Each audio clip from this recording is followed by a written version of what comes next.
एनडिएनि सायाव रायजो राजाफोरनि फोथायनाया जोबोरैनो दङ। बेखायनो फैगौ बिसायख'थियाव जोङो 70,000नि बांसिन भट मोननानै बे सिडली समस्तियाव देरहानो थांगासिनो दं, बेयो रोखा। गर्जन मोसाहारि बिथांखौथ' आरो मा बुंबावनो, बिथाङा सासे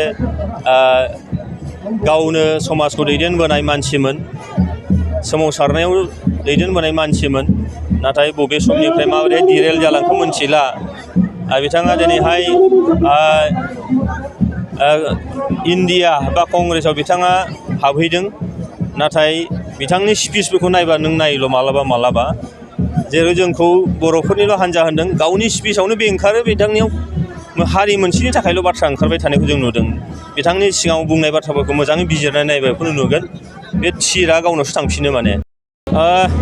जोबोद गोजोनथाव बाथ्रा, दिनैहाय हाजार मानसिफ्रा, रोजा मानसिफ्रा, सुबुंफोरा, जोंनि भटार्स रायजोफ्रा सिडली समस्तिनिया दिनै फैनानै निर्मल कुमार ब्रह्म, जोंनि एनडिएनि केन्डिडेट, बिथांनो आर'जलाइ गथायनाय बे हाबाफारियाव बाहागो लाफैदों। आरो बेनो जोंनो इंगित होयो जे फैगौ 13 नभेम्बराव जानो गोनां बिसायख'थियाव जों जे मैखोम मोनसे देरहानो थांगासिनो दं। खमैबो जोङो 70,000 भटआव जोङो देरहानो थांगासिनो दं। आरो बेनो जोंनो फोरमान खालामदों, मानोना दिनैहाय UPPL सरकारा, जोंनि एनडिएनि सरकारा जोंनि नैबे ओनसोलाव गोजोन थासारि लानानै फैबाय, जोंनि गेजेराव रैखाथिखौ लानानै फैबाय, जोंनि गेजेराव जौगानायखौ लानानै फैबाय, जोंनि हारि माहारिनि गेजेराव मोनसे बिदा फंबाय सानलायनाय, जोंनि गेजेराव अनलायनायखौ लानानै फैबाय। दा बेखायनो जोंनि UPPLनि सायाव, एनडिएनि सायाव रायजो राजाफोरनि फोथायनाया जोबोरैनो दङ। बेखायनो फैगौ बिसायख'थियाव जोङो 70,000नि बांसिन भट मोननानै बे सिडली समस्तियाव देरहानो थांगासिनो दं, बेयो रोखा। नोङो नाय, बेयाव गासै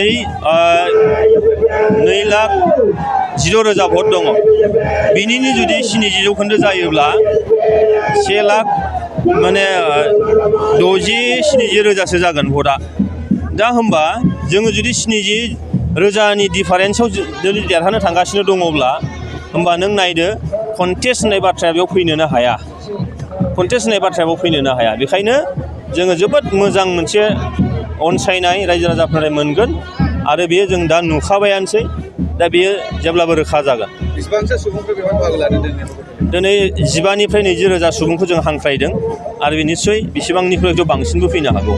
UPPL लोगोखौ गर्जन मोसाहारि बिथाङा मोनसे फिसा एबा बर' जाथिखौ लानानै राजनिति खालामनानै बेयाव मोखांफोरखौ नायबानो जाबाय, आरो जोंनि हान्जायाव सोर दङ बे बाथ्राखौ नायबानो जाबाय। थारमाने गर्जन मोसाहारि बिथांखौथ' आरो मा बुंबावनो, बिथाङा सासे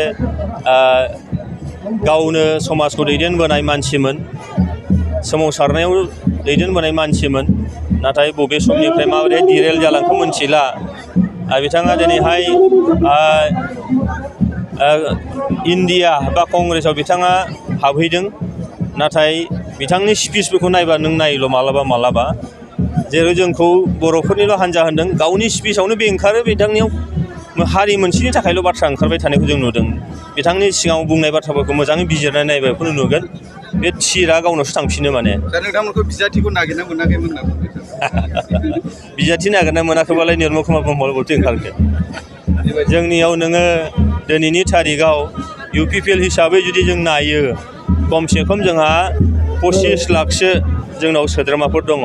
25 लाख मानसिनि गेजेराव जोंहा सिडलीयाव दङ 2,16,000। बेयाव नोङो मानसि नागिरनानै मोनाखै होननाया बे मिनिथाव। कंग्रेसावसो मानसि नागिरना मोनाखै, मानोना गर्जन मोसाहारिया दाख्लै MP आव गेलेदोंमोन, सिडलीयाव गेलेफैयोमोन बिथाङा, मानोथो फैनो हादिया?